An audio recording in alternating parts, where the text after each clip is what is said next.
اللہ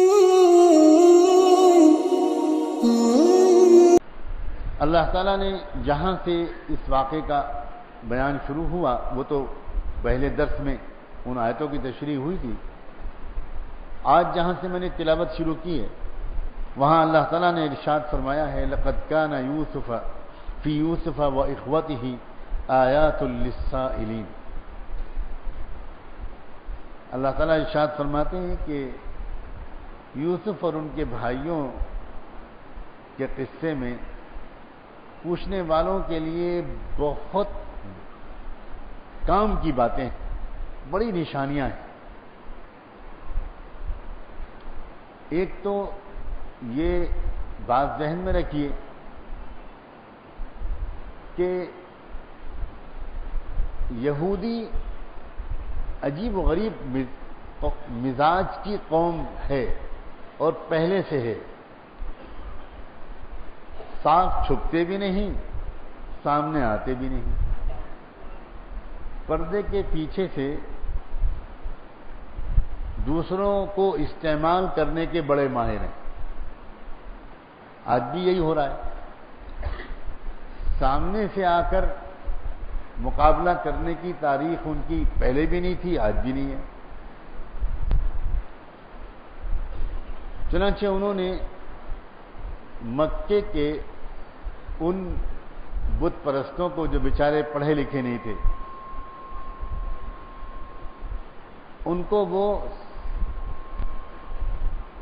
سکھا بجھا کر بھیجتے رہتے تھے رسول کے پاس اور ان کو مشورے دیتے تھے کہ یہ پوچھو ان سے. خود نہیں آتے تھے سامنے، ان سے کہتے تھے کہ یہ پوچھو. تو جو سوالات انہوں نے مشرکوں سے کروائے اللہ کے رسول صلی اللہ علیہ وآلہ وسلم، ان میں سے ایک سوال یہ بھی تھا پوچھو انہیں کچھ خبر ہے کہ حضرت یعقوب علیہ السلام کے بیٹے یوسف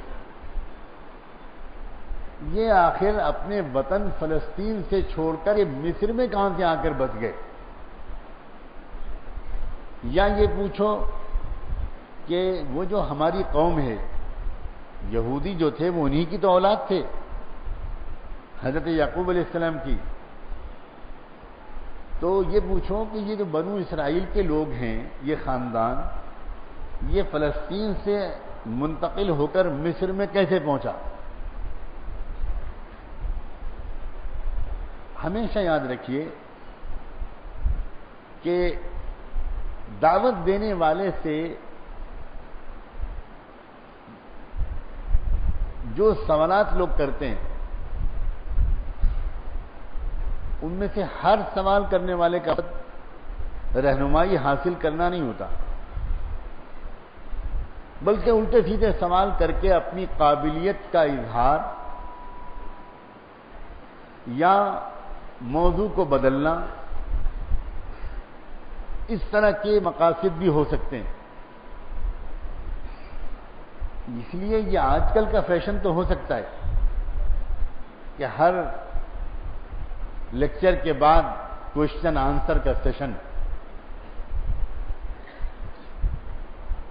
اور اس میں الٹے سیدھے سوالات کا رواج اور ہر سوال کا جواب دینا ضروری سمجھا جانا، اور اگر کوئی آدمی کسی سوال کا جواب نہ دے تو یہ تبصرہ کرنا کہ دیکھا ہم نے لاجواب کر دیا، اس کا کوئی جواب ان کے پاس تھا ہی نہیں.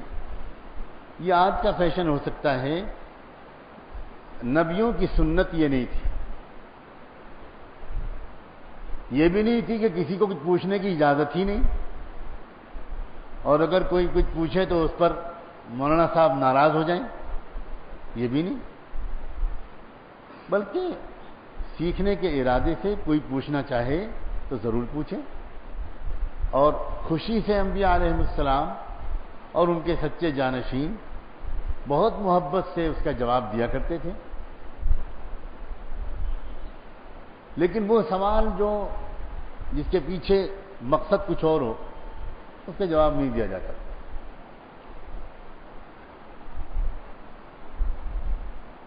تو یہودیوں کا یہ جو سوال تھا کہ بنو اسرائیل فلسطین کو چھوڑ کر مصر کیسے منتقل ہوئے، ان کے ذہن میں یہ تھا کہ ہوگا یہ کہ یہ سوال سن کر اللہ کے رسول محمد جھنجھلا جائیں گے اور یا جواب نہیں دے پائیں گے، اور ہمیں ان مشرکوں کو کہنے کا موقع ملے گا کہ بھائی یہ رسول نہیں ہے، اس لیے تم مطمئن رہو اور اپنے طریقے پر مضبوطی سے جمے رہو. ہوا بالکل الٹا. اللہ تعالیٰ نے اس سوال کے جواب کے بہانے ایک پوری صورت حضرت یوسف علیہ السلام کی اور ان کے خاندان کی پوری تاریخ بیان کرنے کے لیے اتار دی. آگے چل کر یہ بیان ہوگا کہ جب پوری صورت اللہ کے رسول نے ان تک پہنچا دی تو آپ کے دل میں یہ امید جاگی کہ بھئی اب تو یہ ایمان لے آئیں گے، اب تو یہ مان لیں گے کہ میں جو کہتا ہوں کہ میں اللہ کا نبی ہوں غلط نہیں کہتا. یہ واقعہ مجھے کس نے سنایا اللہ کے سوا، میں نے کوئی تاریخی کتاب نہیں پڑھی. آخر اللہ نے اگر مجھ کو یہ سارے تفصیلات نہیں بتائیں تو کس نے بتائیں. آگے چل کر یہ بات بیان ہوگی کہ اگرچہ اللہ کے رسول صلی اللہ علیہ وسلم کے دل میں یہ امید قائم ہوئی لیکن ان بیچاروں کو ایمان لانے کی توفیق نہیں ہوئی اور اللہ کو اپنے محبوب صلی اللہ علیہ وسلم کو تسلی دینے کے لیے بہت کچھ کہنا پڑا. تو ایک تو مطلب اس آیت کا کہ یوسف اور ان کے بھائیوں کے واقعے میں بہت کام کی باتیں ہیں اور بہت نشانیاں ہیں پوچھنے والوں کے لیے. تو پوچھنے والوں کے لفظ کے ذریعے اشارہ ان یہودیوں کے لیے بھی ہو سکتا ہے کہ اس کے بعد تو مضبوط دلیل آ گئی کہ محمد میرا لاڈلا میرا رسول ہے. اور اگر ہم اس کو اور وسیع مفہوم میں لیں تو پھر اس کا مطلب یہ بھی ہو سکتا ہے کہ یوسف علیہ السلام ان کے بھائیوں کو جو واقعہ ہم بیان کرنے جا رہے ہیں اس میں بہت نشانیاں ہیں اللہ کی قدرت کی، اللہ کی وحدانیت کی. اللہ تعالیٰ جب فیصلہ فرما لیتے ہیں تو کیسے پورا کرتے ہیں، کس طرح اللہ تعالیٰ خود اسباب بناتے ہیں اپنے فیصلے کی تکمیل کا. ان ربی لطیف لما یشاء. طور پر بہت سیکھنے والے سیکھ سکتے ہیں ان واقعات. اب واقعے کا بیان شروع ہوتا ہے. اذ قالوا لیوسف واخوہ احب الی ابینا منا ونحن عصبہ. یوسف علیہ السلام کے بھائی تھے، 10 بھائی تو تھے جن کی ماں دوسری تھی، باپ ایک ہی تھے یعقوب علیہ السلام، اور ایک بھائی اور تھا دوسری ماں سے جن سے خود یوسف علیہ السلام. تو یوسف علیہ السلام کے ان بھائیوں نے جو دوسری ماں سے تھے انہوں نے یہ بات کہی کہ اپنے والد کے پاس آ کر یا آپس میں بات کہی. پہلے ایک مشورہ ہوا ان کا آپس میں. لیوسف واخوہ احب الی ابینا منا. ہمارے جو ابا جان ہیں وہ زیادہ چاہتے ہیں یوسف کو اور اس کے سگے بھائی کو ہمارے مقابلے میں، حالانکہ وَنَحْنُ عُصْبَةٌ، حالانکہ ہم بڑی عمر کے ایک مضبوط گروپ ہے، ہمارا پورا 10 آدمیوں کا ایک گروپ ہے، اور یہ 2 چھوٹے چھوٹے بچے ہیں۔ اس کے باوجود ابا جو ہیں کچھ سٹھیا گئے ہیں، ان ابانا لفی ضلال مبین۔ کیا غلط فیصلہ ابا کر رہے ہیں، ہمیں اتنا نہیں چاہتے جتنا کہ وہ ان 10 کو چاہتے۔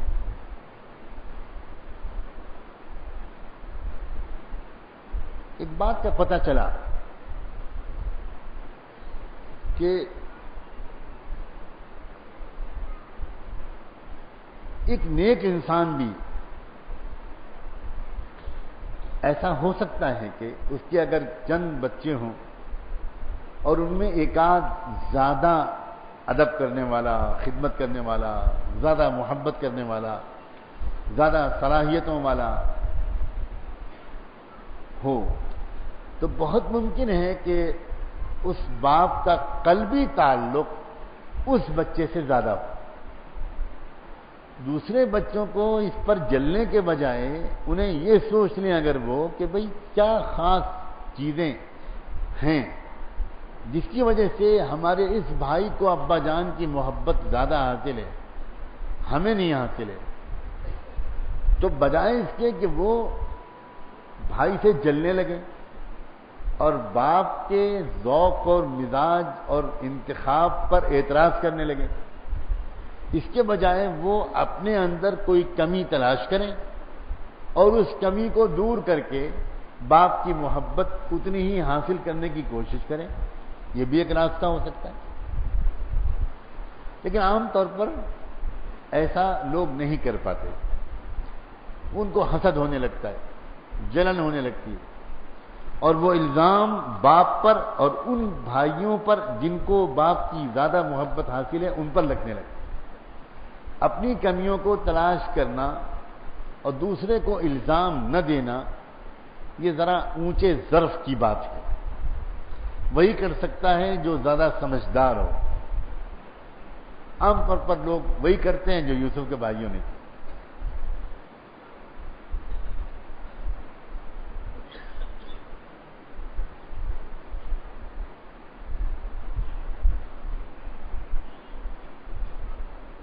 اس میں اس دوسری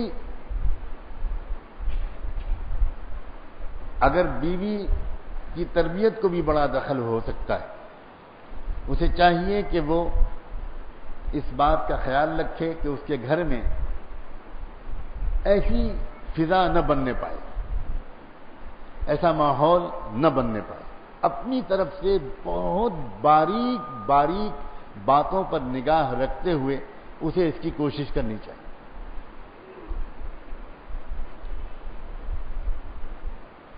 ایک اشارہ یہ بھی کر دوں کہ اگر تعداد کسی کی زیادہ ہونے لگتی ہے تو اس کی وجہ سے بھی ایک گھمنڈ اور غرور کی کیفیت پیدا ہو سکتی ہے۔ یہ جو 10 تھے ان کو ناز تھا اس کے اوپر کہ ہم 10 ہیں، ہم اکثریت میں ہیں اور یہ 2 اقلیت میں ہیں، تو اگر 10 کی اکثریت کی وجہ سے کچھ غرور ہو سکتا ہے تو 1 کروڑ کی اکثریت کی وجہ سے تو اور زیادہ ہو سکتا ہے۔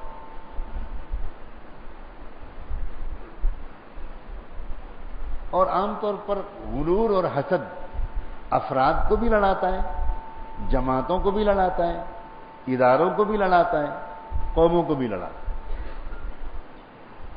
آپس میں پھوٹ کی اصل وجہ غرور اور حسد ہوتا ہے۔ ایک اشارہ نوجوان بھی سن لیں،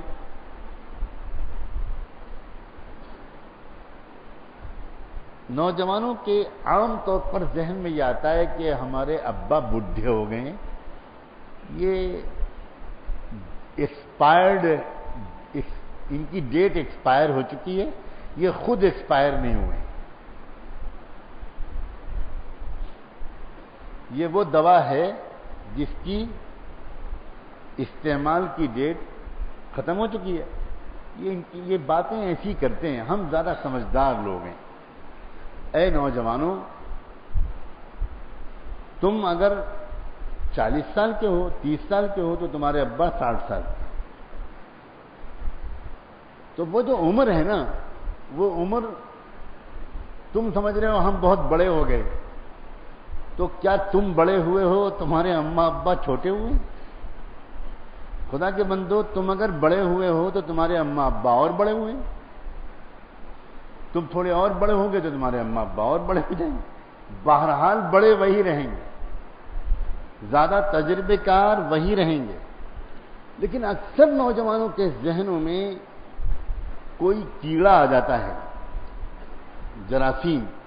ان ابانا لفی ضلال مبین. کیا یہ بڑے میاں بہتی بہتی باتیں. آدمی چپکے سے اپنے بیڈ روم میں اپنی بیوی سے کہتا ہے برا نہ مانا کرو. یہ بہت شریف لڑکا ہے جو اپنی بیوی سے کہتا ہے اماں کی باتوں کا برا نہ مانا کرو، بیچاری بڑھیا ہو گئی. مجھ سے آج عورتوں نے کہلایا ہے کہ ذرا ہمارے مطلب کی بھی کچھ باتیں کہہ دیا کیجیے. تو اگلے درس میں شاید یہ پیغام ملے گا کہ اتنا کافی تھا، 1 سال کے لیے اب آئندہ نہ کہیے گا. اس لیے کہ میں ساس اور بہوؤں کی اتنی خبر لوں گا کہ آئندہ مجھے یہ پیغام ضرور ملنے والا ہے کہ مردوں ہی سے کہیے ہم کو جو خوراک مل گئی وہ کافی ہے.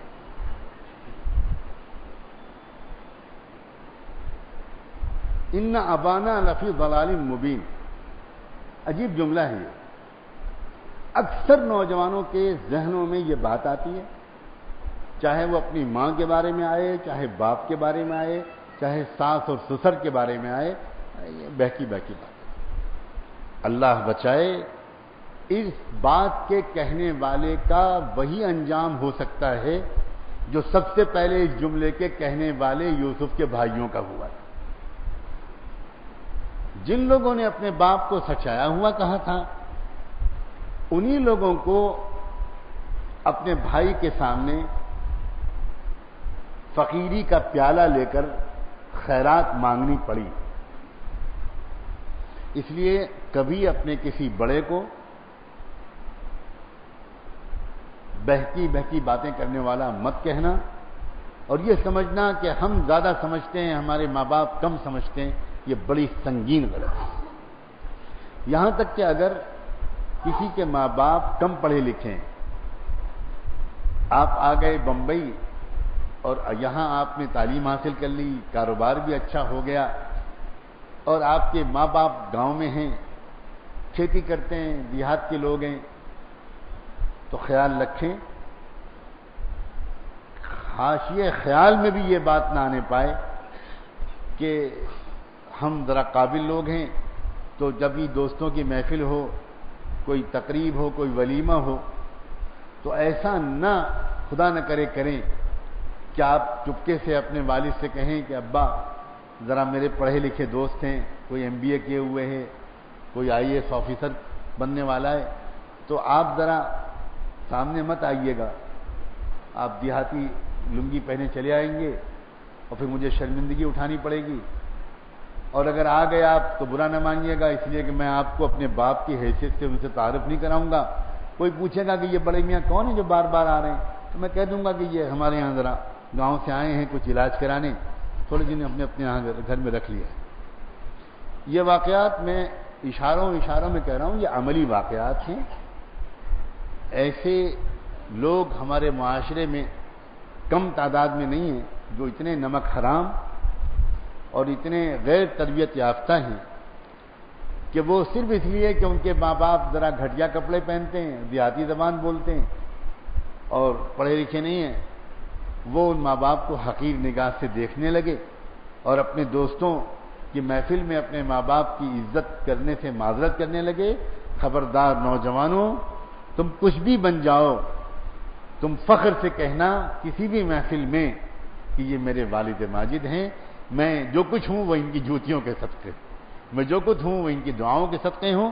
یہ مزاج اپناؤ گے تو اللہ تعالیٰ بہت آگے بڑھائے، بہت چمکائے گا.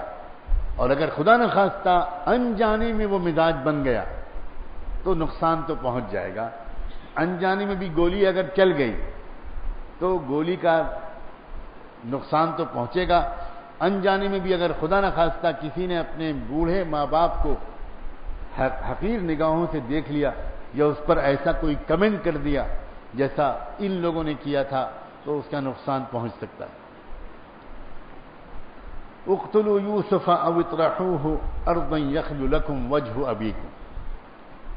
وہ بھائی لوگ جب آپس میں بیٹھ کے مشورہ کر رہے تھے کہ آخر کیا کریں ہم، صورتحال تو یہ ہے کہ ہمیں باپ اتنا نہیں چاہتے جتنا کہ یوسف کو اور اس کے بھائی کو چاہتے،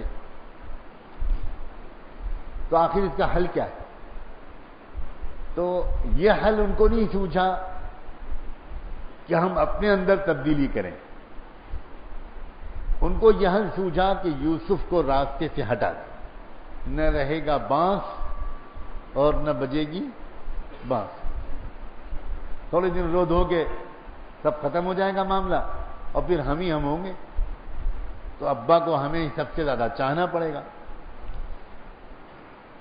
تو دو تجویزیں آئیں، الگ الگ لوگوں نے دو تجویزیں پیش کی. ایک تو بھائی قصے سے جان سے مار دو، اللہ بچائے. ذرا غور کریں، حسد اتنی بری بیماری ہے کہ اگر کسی کو کسی سے جلن ہو گئی تو بھائی بھی بھائی کو جان سے مارنے کی بات تک پہنچ سکتا ہے. غور کریں، حسد اتنی خطرناک چیز. اللہ ہم سب کو حسد سے محفوظ رکھے.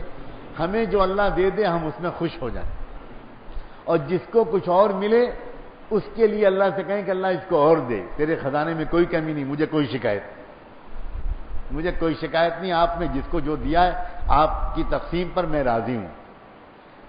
حسد کا مطلب ہوا اللہ کی تقسیم پر اعتراض کرنا. تو ایک تجویز یہ آئی کہ اس کو قتل کر ڈالو. دوسری رائے کہ قتل تو مت کرو، دور کہیں کسی علاقے میں جا کے اس کو پھینک دو، واپس ہی نہ آ سکے. چھوٹا بچہ ہے، کہاں واپس آئے؟ کوئی اٹھا کے لے جائے گا، اپنی موت مر جائے گا. ہم قتل تو نہیں کریں، لیکن بس یہ کہ خس کم جہاں پاک ہمارے گھر سے تو نکل جائے گا، وہ ہمارا مقصد حاصل ہو جائے گا. اب ظاہر ہے کہ نبی کے بیٹے ہیں تو یہ خیال آ رہا ہے کہ بھئی یہ ہے تو بہت بڑا گناہ جو ہم کرنے جا رہے ہیں.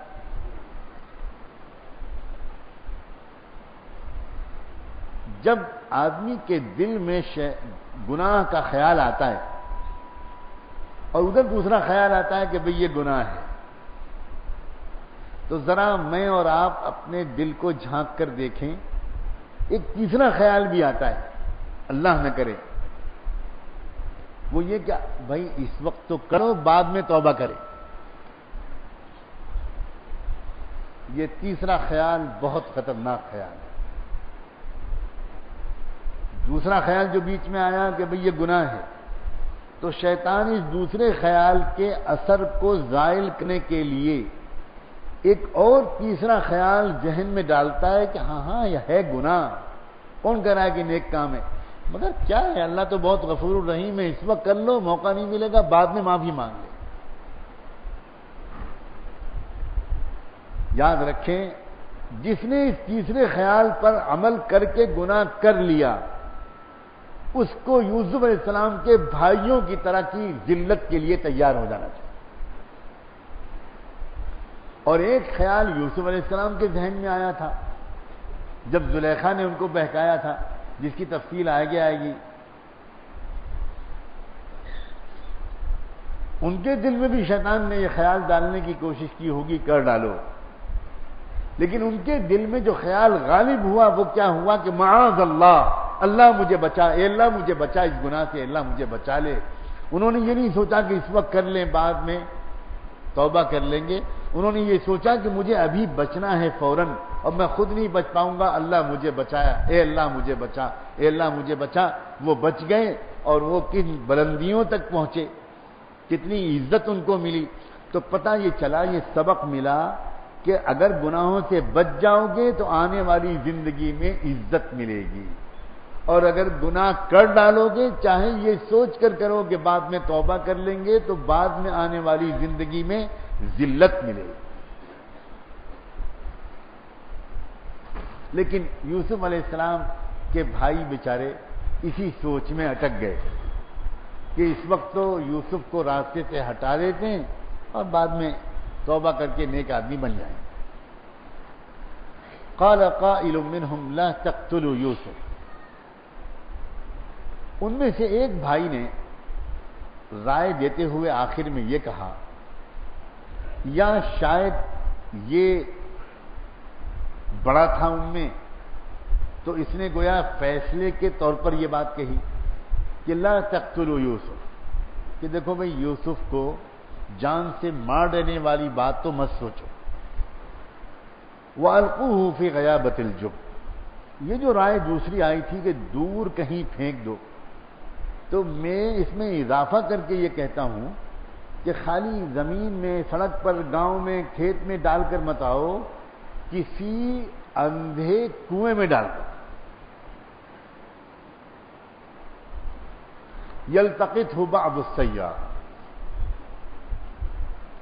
ہوگا یہ کہ کوئی قافلہ گزر رہا ہوگا اور وہ پانی لینے کے لیے اس کنویں کے پاس آئے گا، تو جب وہ دیکھے گا کہ بچہ اس کے اندر ہے تو وہ بچہ اس کو نکال لے گا، تو ہمارا بھائی مرے گا بھی نہیں، زندہ بھی رہے گا، کہیں اور زندہ رہے گا، کسی اور گھر میں پلے گا، ہمارا مقصد حاصل ہو جائے۔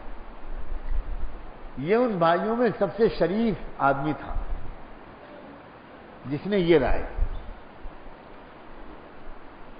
اب سوچیں ذرا، یہی رائے پر فیصلہ ہو گیا۔ اب یہاں پر یہ بات بھی یاد رکھیں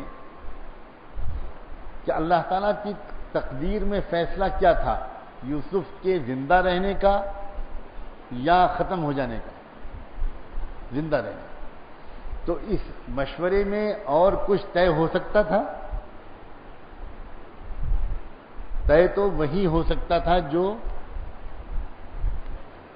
اللہ نے لکھ دیا۔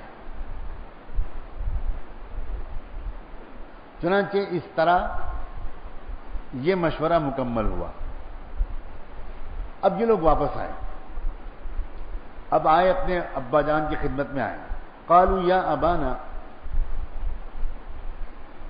ما لك لا تأمنا على یوسف وإنا له لناصحون، کیا وجہ ہے ابا کہ یوسف کے معاملے میں آپ ہم پر بھروسہ نہیں کرتے،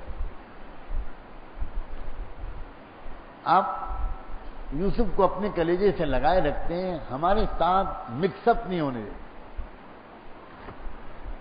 حالانکہ آپ کو یقین دلاتے ہیں ابا ہم اپنے بھائی سے بہت پیار کرتے ہیں، اس کا بہت بھلا چاہتے ہیں۔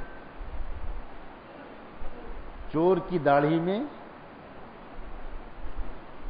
کیا ہوتا ہے بتائیں نا، پتہ نہیں ہمارے یہاں کچھ اور ہوتا ہو، آپ کے یہاں کچھ اور ہوتا ہو، کیا ہوتا ہے میں نہیں کہوں گا، آپ سے کہلواؤں گا، صرف ان کا۔ آپ سوچیں ذرا، جس کو واقعی محبت ہوتی ہے اسے کہنا پڑتا ہے کہ ہم اس سے بہت محبت کرتے ہیں۔ یہ جو ان کا کہنا تھا کہ وَإِنَّا لَهُ لَنَاصِحُونَ، جتنے طلبہ بیٹھے بھولے نہ ہوں تو جب نحو صرف انہوں نے پڑھی ہوگی وہ ذرا یاد کریں، اگرچہ امتحان دینے کے بعد بھول جاتے ہیں۔ وَإِنَّا اداۃ تاکید، صیغہ متکلم کا صیغہ، جمع متکلم کا صیغہ، لہو جار مجرور کو مقدم کیا گیا حسر پیدا کرنے کے لیے کہ جو خیر، جو محبت ہمیں یوسف سے وہ تو کسی سے بھی نہیں ہے، اور پھر لام تاکید لناصحون، اوہو، یعنی اس قدر زور دے کر کہنا پڑ رہا ہے ان کو، جیسے جب امت کے پاس اللہ کے محبوب صلی اللہ علیہ وسلم کی محبت سچ مچ تھی، اور ایک ایک امتی سر سے پیر تک، دن سے رات تک، عبادات سے معاملات تک، مسجد سے بازار تک، اس کی زندگی اس بات کی گواہ تھی کہ اس امتی کو اللہ کے رسول سے محبت ہے، اسے سال کے کسی خاص مہینے میں نکڑ چوراہوں پر کھڑے ہو کر یہ اعلان کرنے کی ضرورت نہیں تھی کہ ہم کو اللہ کے رسول سے محبت ہے، ہم کو اللہ کے نیک بندوں سے محبت ہے۔ یہ تو ضرورت ہم کو تب سے پڑی ہے جب ہمارے دلوں سے وہ محبت نکل گئی، ورنہ کبھی کسی شوہر کو اپنی بیوی کی محبت ثابت کرنے کے لیے مشاہدہ کرنا پڑا؟ کبھی کسی باپ کو اپنی اولاد سے محبت ثابت کرنے کے لیے کوئی جلسہ محبت اولاد کرنا پڑا؟ بڑے بڑے شعراء کو بلایا جائے یہ ثابت کرنے کے لیے کہ مجھے اپنے بچوں سے محبت ہے، جو یہ کرے گا اس کے بچے ہی اس کو اسپتال پہنچائیں گے۔ کہ ابا ہمیں یقین ہے کہ آپ کو ہم سے محبت ہے، آپ نے ہم کو پالا ہے، ہم اتنے بڑے ہوئے ہیں، یہ کیا کر رہے ہیں آپ؟ نہیں، لوگ شک کر رہے ہیں، یہ وہاں بھی لوگ شک کر رہے ہیں، اس لیے ہم کو تو دکھانا ہے کہ ہم کو محبت ہے تمہیں۔ یہ کیا بیماری ہے بھائی؟ کبھی کسی شوہر کو اپنی بیوی سے محبت کرنے کے لیے غالب اور میر کی شاعری کو ادھار لینا پڑا؟ کوئی مسئلہ نہیں۔ ہمیشہ یاد رکھو، مصنوعی محبت کو اظہار کی ضرورت پڑتی ہے، حقیقی محبت کو اظہار کی ضرورت نہیں۔ یہ جو یہ لوگ تھے یوسف کے بھائی، ان کے دلوں میں یوسف سے پیار نہیں تھا، ان کے دلوں میں تو وہ تھا جو پچھلی آیت میں اللہ نے بیان کیا۔ اب انہیں اپنے باپ کو یقین دلانا ہے محبت کا، خیر خواہی کا، تو اس قدر طاقتور ترین الفاظ استعمال کر کے ابا کے دل میں یقین بٹھانا چاہتے ہیں۔ ارسلہ معنا غدا یرتع ویلعب۔ اب آئی مطلب کی بات، پہلے محبت کا اظہار اور اس کے بعد مطلب کی بات۔ ارسلہ معنا غدا، ابا کل ہم لوگ کچھ تفریح کے لیے جانے کا پروگرام بنا رہے ہیں، ذرا جائیں گے جنگل میں، شکار کھیلیں گے، کھیلیں کودیں گے، تفریح کریں گے، تو آپ کل اب یوسف کو ہمارے ساتھ بھیج دیجئے، وہ بھی ذرا باہر نکلے، آپ اس کو ہمیشہ اپنے پاس رکھتے ہیں۔ یرتع ویلعب، خوب کھائے پیے اور ذرا کھیلے، ریس میں حصہ لے، دوڑے، اور جو ہم لوگ کھیل کود کریں وہ اس میں شریک ہو۔ ابا نے جواب دیا، قال انی لیحزننی ان تذهبوا به۔ دیکھو دو باتیں ہیں بچوں، دو باتیں ہیں۔ ایک تو یہ کہ اگر تم لوگ اس کو لے جاؤ گے تو میں اداس رہوں گا، میرا اس کے بغیر دل نہیں لگتا۔ کیا نصیب تھا یوسف علیہ السلام۔ اللہ ہم میں سے ہر ایک کو اپنے باپ کی، ماں کی ایسی اولاد بنائے کہ ماں اور باپ ہمیں دیکھ کر ان کی آنکھیں ٹھنڈی رہیں، اور اللہ کرے ہم بھی اپنی اولادوں کو اس طرح اپنے کلیجے سے لگا سکیں کہ ہمارے بچے یہ فخر محسوس کریں کہ ہم ان کی اولاد۔ کبھی کبھی یہ غلطی ہوتی ہے دینداروں سے، خاص طور پر کہ انسان جب دیندار بنتا ہے اور کسی کی نگرانی اور ماہر کی نگرانی میں نہیں بنتا، خود سے بنتا ہے، تو کچھ بڑی سنگین غلطیاں اس سے نیک نیتی کے باوجود ہو سکتی ہیں۔ مثلا ایک آدمی دیندار بنا، اس کو جہنم کا خوف آیا، اللہ کا خوف آیا، اپنے پچھلے گناہوں کا احساس آیا، اس کی 20 سال کی نمازیں قضا ہیں، اس کے روزے چھوٹ گئے ہیں، اس نے کتنے جھوٹ بولے ہیں، کتنی فلمیں دیکھی ہیں، کتنی بے حیائی کے کام کیے ہیں، اب اس کے دل پر ایک بوجھ رہتا ہے۔ اب اس کو دل نہیں لگتا ہنسی مذاق میں، مزاج میں ذرا سختی آ گئی، مزاج میں خشکی آ گئی، اب چونکہ وہ خود اس سے گناہ ہو چکے تو وہ اپنے بچوں پر ذرا ہر وقت شک کرتا ہے، نگرانی کرتا ہے. تو ایسا ہو سکتا ہے کہ وہ یہ انسان دین کی طرف آگے بڑھ رہا ہے، ہو سکتا ہے کہ اپنے بچوں کے ساتھ گھر میں بہت ہنسی مذاق اور پیار محبت اور خوشیوں کا ماحول بنانے میں وہ کامیاب نہ ہو رہا ہو. حالانکہ شریعت کا مزاج عجیب ہے. شریعت کا مزاج یہ ہے کہ تم اللہ سے محبت سب سے زیادہ کرو اور اللہ کا خوف بھی کرو، آنسو بھی آنکھ سے تمہارے نکلیں دعا میں اور نماز میں اور سجدے میں تو اور اچھا ہے، تم گناہوں سے بچو. مگر اللہ یہ چاہتا ہے کہ میرے بندو اپنے گھر میں خوشی اور محبت کا ماحول بنائے. اپنے کو ایسا نہ بناؤ کہ تم جب گھر میں گھسو تو بچے ڈر کے چھپ جائیں اور سامنے تمہارے نہ آنا چاہیں. بعض لوگوں کا مزاج ہوتا ہے اتنا سخت اور جلالی کہ بچے ذرا دور دور رہتے ہیں. حالانکہ مزاج اللہ تعالیٰ شریعت کا یہ ہے کہ تم ایک طرف کامل درجے کے تقوی والے بنو اور ایک طرف تمہارے بچوں کے ساتھ برتاؤ یہ ہو کہ تمہارے بغیر بچوں کا دل نہ لگے، تم سے بچے مانوس ہوں اور تم اپنے بچوں کو اپنے سے قریب رکھو، دور نہ بھگاؤ. یہ وہ شخص دیندار بن سکتا ہے جو کسی اللہ والے کے پاس میں رہ کر اس کو اللہ کی سے محبت کرتا ہوا بھی دیکھے اور اپنے بچوں سے بے پناہ پیار کرتا ہوا دیکھے. میرے والد ماجد رحمۃ اللہ علیہ ذکر کرتے تھے کہ انہوں نے زندگی کا یہ پہلو بہت زیادہ قریب سے جو دیکھ کر سیکھا وہ امام اہل سنت حضرت مولانا محمد عبد الشکور فاروقی لکھنوی رحمۃ اللہ علیہ کے قریب رہ کر دیکھا.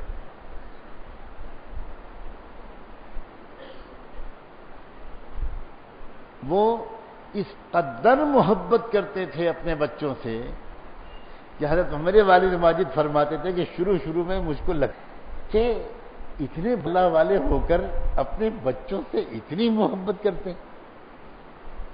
تو یہ ایک عجیب سی بات ہے. جہاں خوش قسم کی دینداری ہوتی ہے وہاں یہ چیز بڑے تعجب کی نگاہ سے دیکھی جاتی ہے. اور اس کا نقصان یہ ہوتا ہے کہ بچے ماں باپ سے ہی دور نہیں ہوتے بلکہ دین سے بھی دور ہو جاتے.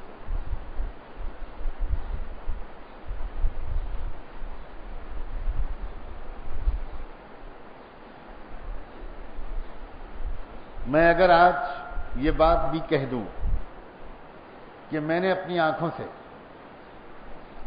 جو ایسے ایک دو بندے دیکھے ہیں جن کے بارے میں کہہ سکتا ہوں کہ اس دور میں اللہ سے ٹوٹ کر محبت کرنے والے اگر کوئی ہیں تو یہ ہیں، تو میں بلا کسی ادنا تردد کے کہہ سکتا ہوں.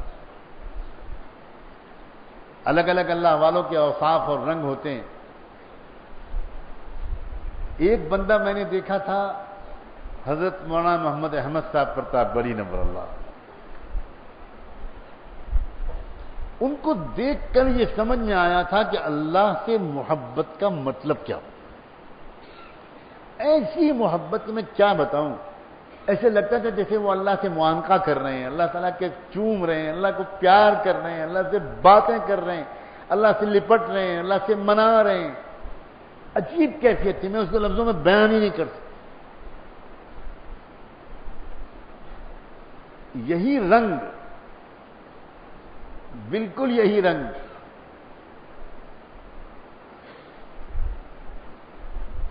اپنے حضرت محبوب العلماء والصلحاء ریحانۃ العصر حضرت مولانا ذوالفقار احمد نقشبندی میں دیکھا.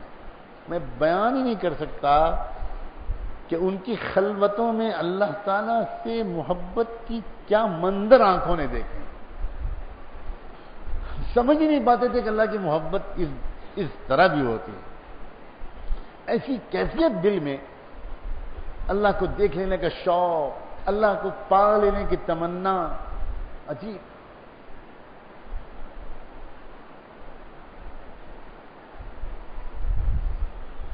اللہ تعالیٰ کوئی ذرہ ہم عوام کو بھی عطا کر دے میرے اللہ. اور اس کے ساتھ ساتھ